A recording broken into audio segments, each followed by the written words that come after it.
الله الرحمن الرحيم ثم أنتم هؤلاء تقتلون أنفسكم وتخرجون فريقا منكم من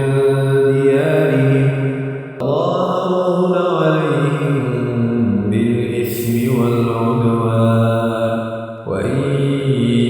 يأتوكم أسارى تفادوهم وهو محرم عليكم إخراجهم